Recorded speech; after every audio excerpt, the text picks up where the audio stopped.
The film Kashmir Files, whose brilliant team is here with me, at least some of the significant members of the team, Vivek Agnihotri, Pallavi Joshi, and someone I share a birthday with and I'm meeting after a long time, Anupam Kher. I didn't know that.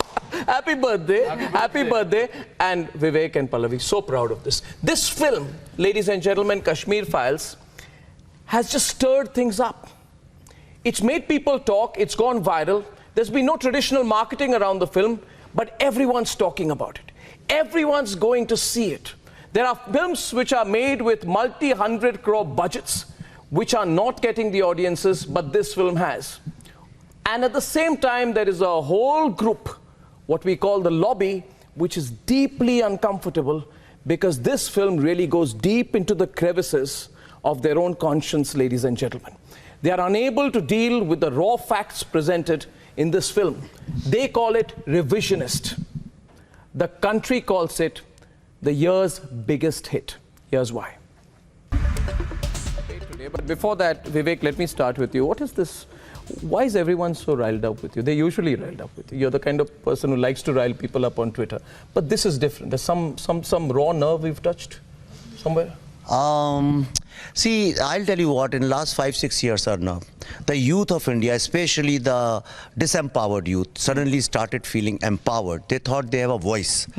And they realized that they have been lied upon, they have been, misled, misguided, and they have been brainwashed by the professors and intellectuals and historians, filmmakers and creative people. So they have been looking for truth. What made you so successful? Because people want raw truth. They don't want this sugar-coated truth. And this film, we did not write it. Every single dialogue was written by the terrorists and the professors of universities. I have not written them. I have not written this story in Kashmir. It was written by Islamic terrorists. So I have just presented as is. In fact, Pallavi will tell you, we interviewed 700 first-generation victims. Wow. Whose mothers were raped, gang raped, cut. You met them? Of course. You spoke to them? Spoke for days. Why? To absorb it? No. Because everybody had been talking about the victims of Kashmir, nobody was talking with the victims of Kashmir. So we said we'll go and find the real pain and what is their problem, and we have as is presented it without even adding a full stop or comma. It's almost like a first-person account in that. Absolutely primary research, as we call it. And then many people I saw, so it's terrible to interview someone when you only seen the reviews, Pallavi, but everybody's talking, why JNU? Why is she being made into a JNU professor? Why is JNU being dragged into it? And then he's being accused that you're putting this in some kind of a political narrative. Why JNU? Was there an attempt at putting opposites just to enhance, the narrative or to make it stronger, to put opposites, to make them clash? See, when you speak about Kashmir, it has always been known as a conflict zone. And there is no just one theory to the story. There are multiple narratives when it comes to Kashmir. So we tried to be true to the story and we tried to put in as many narratives as are available to show how deeply the Kashmiri Pandits have been impacted, not just by the genocide, but because the truth was hidden. Some other truths were tried to, half-truths were conveyed to people. And how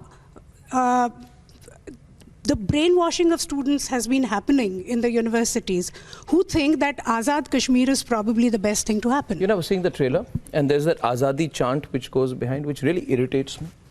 Irritates me because I took a very strong position.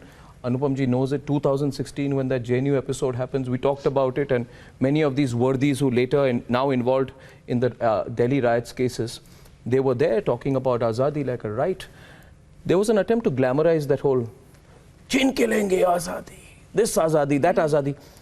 But now when that slogan comes in the context of your film, I think that's what makes people uncomfortable. That you are linking what has happened in 2016 in a way, at least when I see the trailer, to the kind of events that happened in 1918. No, directly. You're saying directly. Because we have video the evidences where when Neelkant Ganjuji was killed, the judge who gave death sentence to Maqbool Bhatt, when he was killed in front of the court, okay, all these terrorists were dancing around him singing song Azadi. Yeah.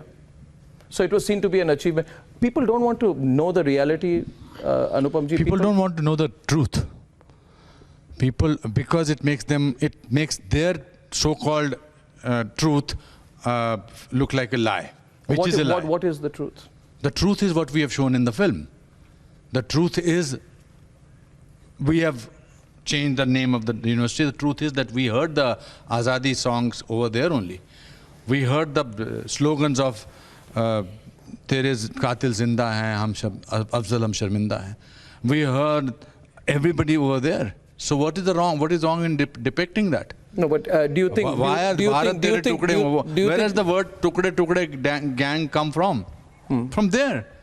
So let's be honest. And today's generation, especially of the younger people generation, which is not yet hopefully influenced by the so-called PhD doctors or the students of certain universities are there for ages. They've reached retirement age. They're still the students there. And what is wrong in showing that? Can I ask you more directly? Nobody wants to accept... You're known to be asking directly. That's your I'm trap. meeting you after a long time. I love this. But people don't want to accept the fact that there has been a Hindu genocide. I think that is the fundamental point. Truth. No, but nobody wants to accept it. Nobody wants to... Hold it up. What is this? I'll tell you what. Viewers just come here. Okay, I'll tell you what. Yeah. After the abrogation of 370, a lot of these leftist lobbies, a lot of Indians involved, they've been going to Seattle State and here, and they are getting proclamations that there is a fascist government, there is no 4G and all that.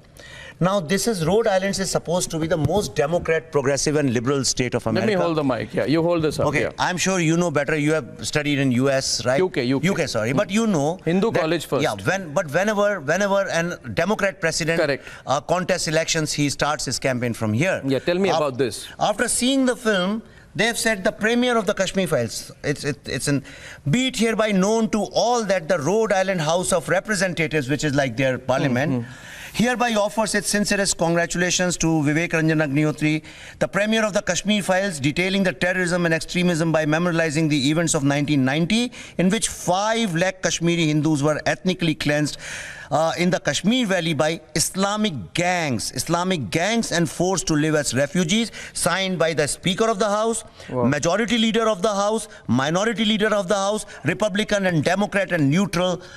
This is an official statement. Well, this is the achievement of the film. It is the achievement of the film. So Anupamji, are you willing to debate? Because the format of my debate, we've set this up now. I think the issue for debate today is, Anupam Kher, do we need to come to terms with the fact that in our country, in our time, there has been a Hindu genocide? And we've sort of softened the blow by simply calling it Exodus and then putting a question mark on Exodus as well. The Exodus was forced by a genocide. We don't want to talk, we always talk about the root causes of other issues. We don't want to come to the root cause.